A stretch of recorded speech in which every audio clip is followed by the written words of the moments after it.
Hi guys, today sasabihin ko ng aking top 8 budget shoes for bigs ngayong 2023. Lagi nyo itong nire-request sa akin, pagbibigyan ko na kayo. Guys, ang price point nito 3,500 pababa. So ito talaga ang ultimate budget shoes na video. Ibibigay ko na sa inyo. Samahan nyo na ako. Let's go! Hey, I ain't never giving up. Said I never give up. Pero bago tayo mag-start, kung first time mo pa lang sa channel na to, mga ganitong content naman yung hilig mo, mga shoe review, mga fitness related videos, mag-subscribe ka na, i-click mo rin yung bell icon para lagi ka updated sa mga next videos ko. Diretso na tayo, huwag na natin patagalin. Ang ating top 8 bigs budget basketball shoes is none other than AG Zen 3 MOD. Napakaganda kasi ng performance nito. Napaka-pogi. Though lahat naman dito guys mostly poging mga sapatos yan. Pero for me parang ito yung pinaka-pogi sa lahat eh. Guys, disclaimer lang kakasabi ko lang for me, itong top 8 na to, ito lang po yung mga sapatos na nagamit ko lang po. No? Yung iba syempre kung hindi ko pa nagamit, hindi ko siya masama dito kasi hindi ko siya na-test, hindi ko siya personally na-try. So mahirap naman sabihin kung maganda talaga siya, no? Huwag kayo iiyak. Kasi nga ang ganda ng support, yung arc lock po niya. No, napakaganda po ng support sa heel counter kasi nagtaasan po yung outsole plus yung TPU plate nga na arc lock, no, umangat hanggang dito. So napakaganda po talaga ng heel support nito. Very comfortable din to guys Tingnan nyo naman yung kanyang Achilles pillow, napakasarap. Sana all. Napakagaan po, though ito na po ang pinakamagaan dito, no, sa top 8 na to. Uppers po niya, napakaganda. Premium yung uppers sa ganyong presyo. Mono yarn mesh yung nandito. Very breathable. Ang ganda ng impact protection. Ito po yung quick foam light na gusto ko. Yung pinakamagandang quick foam light na ilagay po dito sa Zen 3. No, malambot, may give. Ang ganda ng impact protection, which is kailangan talaga na yung mga center forward, no? And ang ganda ng energy return. Mararamdaman nyo talaga yung push forward. Mararamdaman nyo talaga yung bounce dito. Yung lacing system na technology nila, yung more fit. Malupitan po talaga yung lockdown pag hinigpitan nyo yung sintas nyo dito, no? Yung traction, napakalupit naman din po, lalo na kung i-outdoor ninyo. Tatagal po yung traction nito. Solid rubber outsole po yung ginamit sa kanya. Though nag-a-attract siya ng dust, okay pa rin naman. Madali lang din po nasa, no, matatanggal kagad yung dumi-dumi and good to go ka na kagad. Squeaky pa rin po, mapa-indoor, mapa-outdoor. Napaka-panalo pong basketball shoes talaga. Though number 8 siya, kasi mas malulupit itong darating pa guys. Number 7, yung iconic na X-Step Shark 1. So napakaraming colorway. Isa rin to sa mga pinaka-pogi, no? May torsion plate naman po siya. Hindi ko lang alam kung anong shape. Mararamdaman naman yung torsion support. Napakaganda ng heel counter nito kasi itong TPU plate na to sa heel. Talagang mararamdaman mo yung lockdown dito. Iwas tapilok po. Plus yung parang malapating na outrigger niya. No? Yun, no? Parang may shark's fin di ba? Maraming infusing. Maganda yung uppers nito. Though mesh siya, very closed mesh po to. Kaya maganda pa rin naman yung support ng uppers niya. And dahil nga mesh siya, very comfortable, malambot, breathable. Gumamit po ito ng feather foam. Kaya nga napakagaan din niya considering pang center to. And ito po yung talaga yung panlaban dito, no? Yung kanyang napakalupit na outsole. Tingnan nyo naman guys. Tatagal to indoor-outdoor. Squeaky indoor-outdoor, and yung presyo nito talaga guys, pwede kayong bumili ng 3. Pagpalit-palitan nyo. Dahil nasa 2,000 lang to ngayon. Kaya nga siya mas mataas kaysa sa Zen 3 kasi mas mura to kaysa sa Zen 3. Next, punta na tayo sa number 6. Ito po yung Anta Cement Killer or Bubble Bounce. Napakamura lang po nito ngayon kaya pumasok po siya sa budget basketball shoes. Pero kung hindi, kung nung dating presyuhan, napakamahal po talaga nito. Kailangan yung gumamit ng voucher para bumaba po ng 3.5 po talaga yung kanyang presyo. Pero pag nabili nyo po, talaga magugustuhan nyo to. Kasi nasa pangalan pa lang, di ba? cement killer, pang semento po talaga, pang outdoor po talaga to, no? Tingnan nyo naman yung outsole. Do meron siyang translucent outsole, matibay po talaga, matigas. Pero pag in-indoor, squeaky pa rin to. Maingay pa rin siya. Hindi siya gaano nag-a-attract ng dust, yun din yung gusto ko dito. Maganda naman yung forma niya, no? Maraming colorway. Kaso lang medyo unique yung forma niya. Hindi lahat magugustuhan siya, no? Pili lang yung magkakagusto dito, katulad ko, nagustuhan ko siya. Meron po akong full review rin ito. By the way, lahat yan, no, may full review ako, pwede nyo panoorin. No, maglalagay naman ako ng link dyan sa baba. Pero yung bubble, A-flash bubble nito, napakaganda ng impact protection. Malamang napakadaming bubbles kaya talagang pag bumagsak kayo, halos walang mararamdaman talaga yung tuhod ninyo kahit pa pang outdoor. Kaya isa ito sa pinaka-paborito kong cushioning setup, itong A-flash bubble. Plus guys, yung support nito panalo. Itong bubble TPU plate na to, na nung una parang bubble tapos TPU plate, may maitutulong ba? Yes, napakaganda ng lateral containment nito guys, puro infusing pa, so ang ganda ng support. Yung meron pa mga flywire dito guys, kaya ang ganda rin ng lacing system. Pag hinigpitan mo hanggang baba yung lockdown. Yung comfort hindi rin papatalo, may Achilles pillow din yan, no? Malambot, well padded sa loob, and sa likod meron pang heel cup, TPU heel cup na tinatawag. Hindi masyadong maganda pero okay na rin, no? Simple lang pero it gets the job done. Ang ganda po ng heel support nito. Kaya wala na ako masabi, wala halos ito ng weakness kasi okay din yung weight niya. Yung ating number 5 guys is yung X-Step Melee 2. Yung X-Step Melee 1 hindi masyado napansin. Itong X-Step Melee 2, gustong-gusto ko pati itsura niya. Ang ganda ng uppers, tingnan nyo naman. No, very supportive, puro infusing. And dalawang foam po yung ginamit dito. Itong X-Step Boom Foam, yung parang nitrogen infused foam ng X-Step, no? Plus feather foam po yung ilalim. Itong ilalim na to, feather foam po yan. So dalawang foam po yung ginamit, which is good. Ang ganda pala ng combination ng ng X-Step Boom Foam saka feather foam. Kasi guys, kung X-Step Boom lang, no, itong nitrogen infused foam, minsan napaka-mushy niya, napakalambot. Yes, napakaganda ng impact protection, napakaganda ng energy return, pero minsan imbalance siya. Hindi po siya gaanong stable. Good thing, feather foam yung ilalim, so mas stable siya. Plus, mas pinastable kasi nga meron pong extra control, extra control na TPU plate. Ayan, itong parang mga ngipin na to, no, nakakatulong din siya para maging stable yung foam and para sa lateral containment, di ba? Pati pa sa arch support.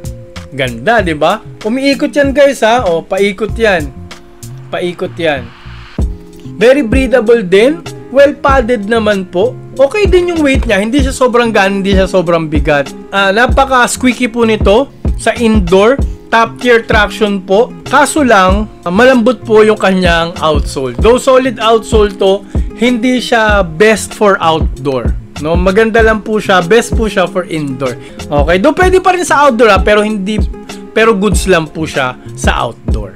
So yun po, ito po yung ating top 5. Punta na po tayo sa ating top 4. Nako, ito nagugustuhan ko na to. Ito na yung mga malulupit. Padating na. Yung top 4 po is yung Peak Jose Alvarado Attitude 2. Ito po yun, no? Ito po yung limited edition na colorway. Napakaganda po, no? Sa lahat ng nagamit kong basketball shoes, ito ang pinakamaingay na sapatos na na-try ko. And yung traction niya, top tier din. Matigas din po yung outsole. Solid rubber outsole po ang ginamit sa kanya. So basta traction guys, 10 out of 10 na kagad to. By the way, lahat to may full review pala ako guys. Uulitin ko, maglalagay ko ng link dyan sa baba. Yung TPU plate, tingnan nyo naman yung lateral containment, no? Ang lalaki ng TPU plate. Yung midsole guys, umangat. Ito, umangat. Plus, may mga TPU plate pa para ma-reinforce, para mapaganda lalo yung lateral containment. So yung mga jab step ninyo, Euro step, no? Side steps, step back, talagang covered kayo ng ganitong sapatos, di ba? Gumamit ito guys ng mono yarn mesh. Tingnan mo yung uppers na yan, no? Yan yung mamahaling uppers kasi napaka durable niya, very supportive, yet very breathable. No, pasok na pasok yung hangin dito. Plus, nilagyan pa po nila ng peak surface. Itong parang wrap around na to. Parang textile, parang nylon mesh. Ang ganda po lalo ng support. Ganda lalo ng lockdown dito sa toe area. Gumamit po siya ng super motive na foam. Malambot, ang ganda ng energy return. Pero ito ang nagpasarap lalo dyan. Yung sa likod po, meron pong Peak Tai Chi. Yun yung sikat na foam nila, yung Peak Tai Chi, kasi napakalambot. Lalong sumarap yung step-in comfort nito, lalong tumaas dahil dun sa Peak Tai Chi dito. Pag bagsak mo galing sa talon, mararamdaman mo talaga yung give, no? Yung impact protection talagang mararamdaman mo dito, no? And may arch support po to guys, no? Tinatawag lang foothold. May torsion plate din. Okay din naman, medyo malaki-laki siyang bar dito. Kaya po siya nailagay ko sa top 4 ng ating Bigs budget shoes of 2023. Next na tayo sa number 3. Sorry, wala ako nito, no? Pero guys, nagustuhan ko talaga to, yung Rigor Sniper 1. Napaka-supportive ng uppers. Gumamit po siya ng ng knit uppers. Guys, gusto ko yung knit. Though luma na siya, very durable, yet very breathable. Saka maganda tignan, maganda sa touch, ang sarap hawakan, no? Plus guys, meron siyang carbon fiber shank plate.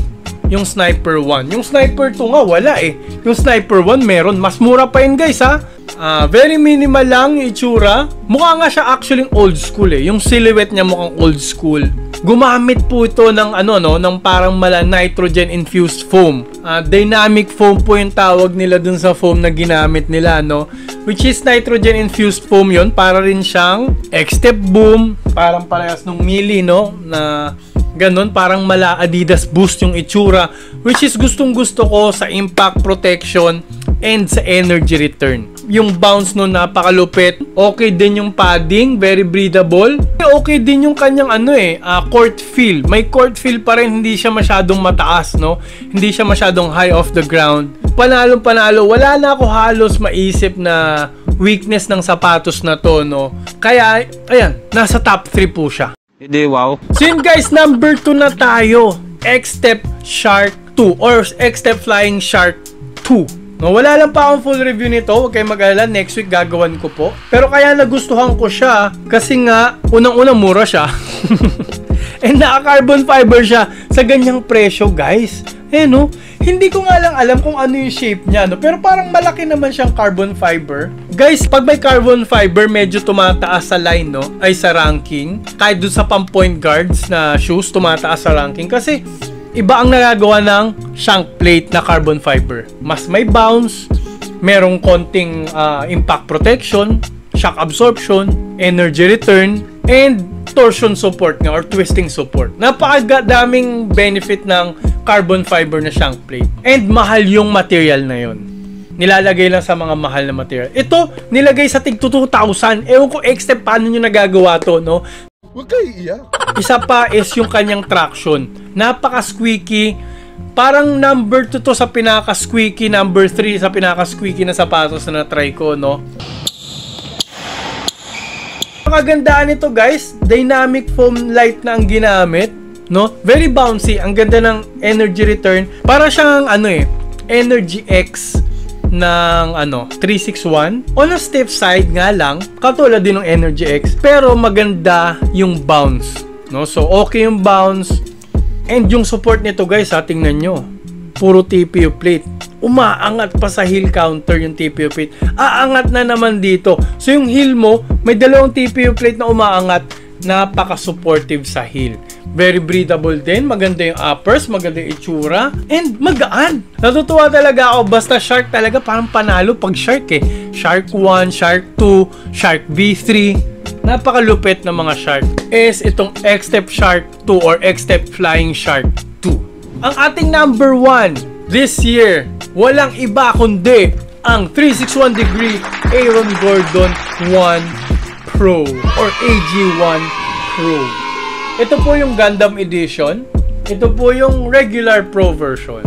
Pero magkaiba sila guys ha. Magkaiba sila. Parang mas pipiliin ko to sa support. Tingnan nyo naman yung armor nito guys. Kahit anong toe drag nyo, hindi mapupudpud yung sapatos. Kahit anong lateral moves mo, suportado ka. No? Puro TPU plate. tinatawag nilang quick balance, no? Na quick bone ka pa dyan. Carbon Lodi.